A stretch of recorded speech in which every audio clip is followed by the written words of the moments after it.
Hello, Magic players and collectors. Welcome back to the Land Library. I'm back with another Librarian's Lockbox, and this time I'm going over my main commander deck. I've brought it up a couple times before. It's like Maze's End and Gates. Um, but now I'm finally doing the video. So let's get into it. That little bit that I had down there was not the whole thing because it didn't really fit in the little display thing. But, here's the deck. It's a commander deck, so it's 100 cards. I guess I should start off with my commander, Baldur's Gate. It's kind of a goofy thing.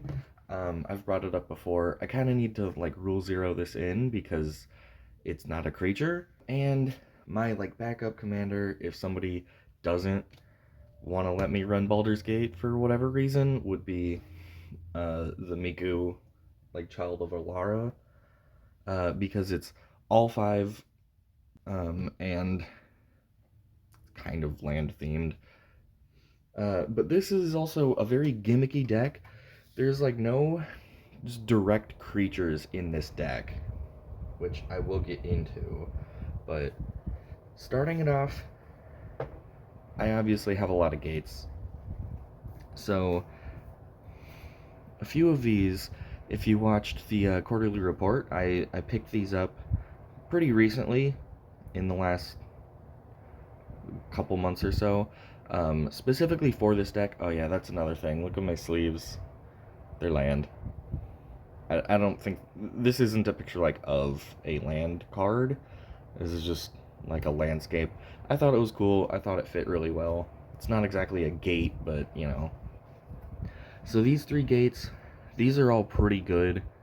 I guess I'm not gonna necessarily explain everything in this deck, but I picked up these three gates recently.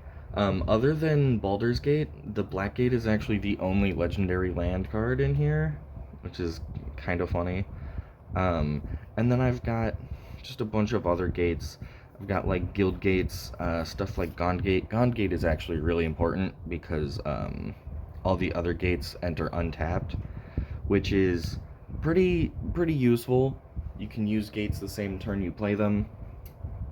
So any searching effect where I can find a gate or just a land in general, this is the first gate I look for. But yeah, a lot of these are just kind of, if I draw gates or if I'm looking for gates, I'll kind of just go for whatever. I don't necessarily need all of the different colors of mana from all of these different things.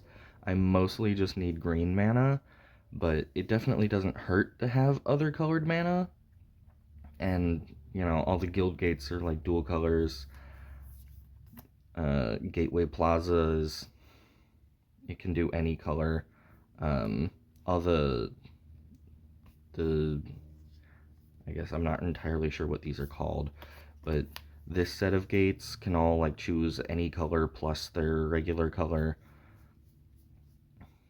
to be also essentially a dual color.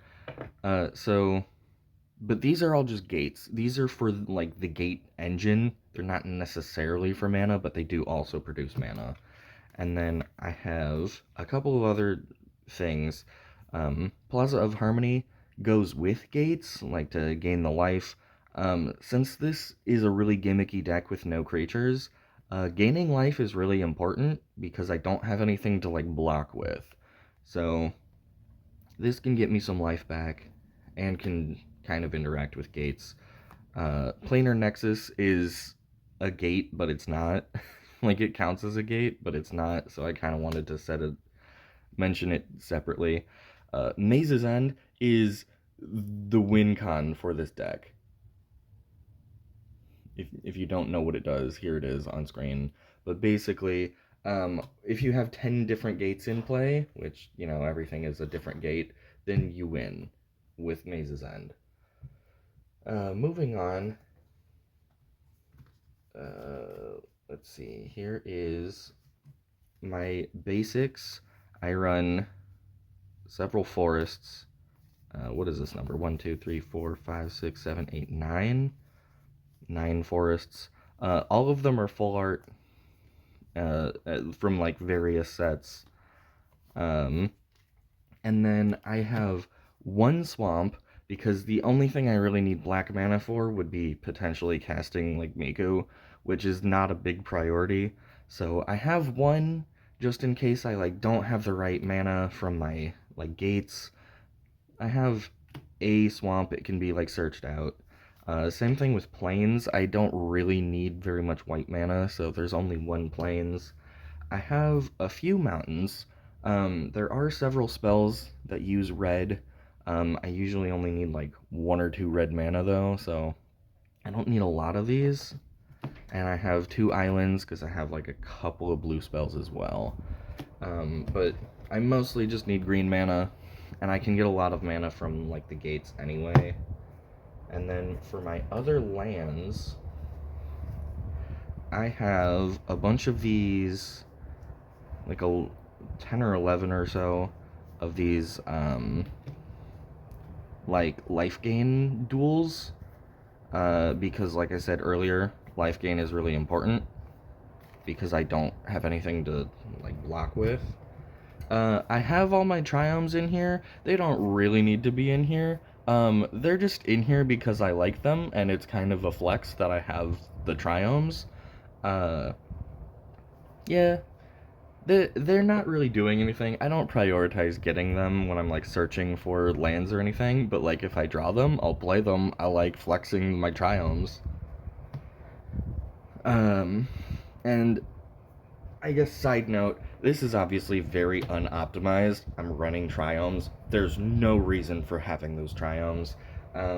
And if I really wanted to optimize the deck, I would actually use creatures. I would run stuff like Azusa, which I have an Azusa. I have like the secret layer, like anime Azusa even, and it's not in this deck because this is a really gimmicky, silly deck, not like a serious deck. Um, Next up, I have a couple of man lands. Honestly, I should probably take out the triomes and put in more of these. So, like lands that can transform into creatures. Because, you know, there's no traditional creatures. I need something to, like, block with. And then I have just a couple of kind of staples. Temple of the False God. Like, this deck is so focused on getting tons of land out that this condition is super trivial. Having 5 or more lands is like, I have that on turn 3.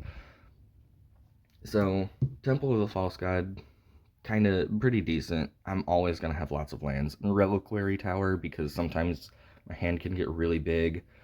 And this is just, there's no reason to like ever not run Reliquary Tower. And generally, and the rest are all spells, which mostly fall into like 4 categories. I kind of have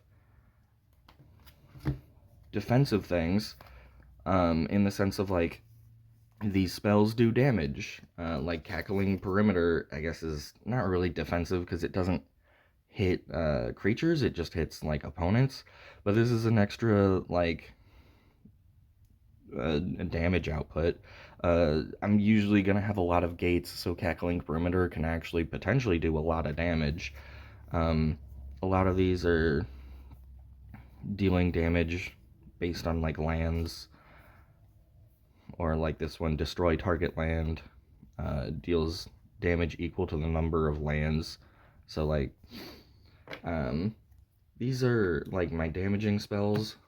This one can create some tokens to help me like block stuff. This one can turn a land into a creature to help block. I'm usually not really attacking. I'm usually just like, if I have creatures, I just use them to block. Beseiju transforms into a creature that's power and toughness is like equal to number of lands, which is always a big number. So Branch of Beseiju can get pretty big. That's my only like kind of straight creature in this deck. Even though it's technically like a saga that turns into a creature, but still. And then the next category is stuff that can like get me more lands. Just kind of generally. So like Druidic Satchel, reveal the top card, and if it's a creature, it makes a sapperling. If it's a land, you put that land into play. So there's no creatures, it'll never do that, but it can potentially put lands in play basically for free. Um, well, not really for free, for 2 mana. Commune with spirits, map the frontier, expand the sphere, migration path. Like, a lot of these just, you know, search for, like, basic lands. They can get more lands into play. Sometimes, you know, you'll get, like, a gate off of that top card or something, but a lot of times you're just looking for basics or whatever, but sometimes you need some basics. And then these ones are, like, cards that can look for whatever you want. So these are things that can actually get out gates or can just get out anything, which is usually going to be gates. Scape Shift is pretty great. Reshape the Earth is basically just like an I win button, because it gets out in, like, even if I have 0 gates in play, it can get out enough gates to just win instantly. Well, in 1 turn, I guess if I have no gates, I would need to get Maze's End potentially and gates. Well, no. If I have Maze's End out and I have this, even if I have 0 gates, I can just get 10 gates, tap, and I'm good. If I don't have Maze's End, I can still search out 9 gates and tap, and I'm good, because it searches for a gate, puts it in play, and then after that checks to see if there's 10. So even if I have no gates out and no Maze's End, I can still do that, and then the next turn, all I have to do is activate Maze's End. So this is a really important, good card, and this is really hard to use under normal circumstances, but my deck makes so much mana that it doesn't matter. Conduit of Worlds is kind of nice. It lets me play stuff from discard, so if for some reason some of my lands get discarded, Conduit of Worlds can fix that. And then I have basically cards that let me draw. So, wait, Spelunking isn't a draw. I have the draw ones at the back. So, I guess here's cards that let me play more lands. Spelunking, I guess, doesn't technically make more lands be played, but it lets all your lands come in untapped, which is huge. Exploration, you get to play an extra land every turn. This is a really good enchantment even outside of my goofy deck, and these are not cheap. My Fancy Burgeoning is also not cheap, but I went all out on some of these cards because this is like my main deck, and it's a really silly deck, but I love it. Mana Bond, Summer Bloom, Explore, and Explore lets you play an additional land and draw a card, so that's kind of in both. This one can play an extra land and draw, and then the rest are just like extra draw. Treasure Hunt can be really good because there's so much land in this deck that you can potentially get a lot of land off of this. Guild Summit, you know, you get to draw every time you play a gate. Seer's Sundial, every time you play a land, the landfall triggers, you can pay 2 mana to draw a card, and you're going to have tons of mana and tons of land plays, so Seer's Sundial can get so much value. Growth Spiral, extra card. This one, kind of just the extra draw, like your enchanted land becomes all basic land types is like fine, but it's not very important because mana fixing isn't really an issue in this deck, so it's mostly just the draw. And that's the deck. It's a goofy deck. There's kind of 1 creature, but not really. And yeah, it's actually really good at what it does. But what it does is just search out gates to get that win con like as fast as possible. I've hit it on like turn like 5 before. It is actually insanely efficient. But the problem is, since there's like no creatures, there's barely any protection from anything. It's really just a race of, can I get enough things out before I get just absolutely obliterated. But it's so this is a lot more effective on like a 1v1 instead of like an actual full commander, like the 4 person. But this is a really fun, silly deck, and I love it.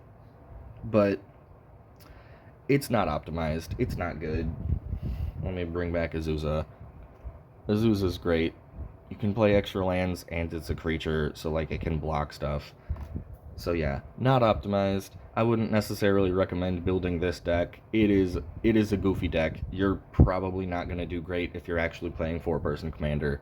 But this is my deck, and I love it. And that's kind of it. That's the video. I had kind of a weird week where I didn't really have anything to slot in. I didn't want to open more packs again. I didn't have like a scripted video ready to go. So you get to see my silly commander deck. And that's it. I'll see you next week.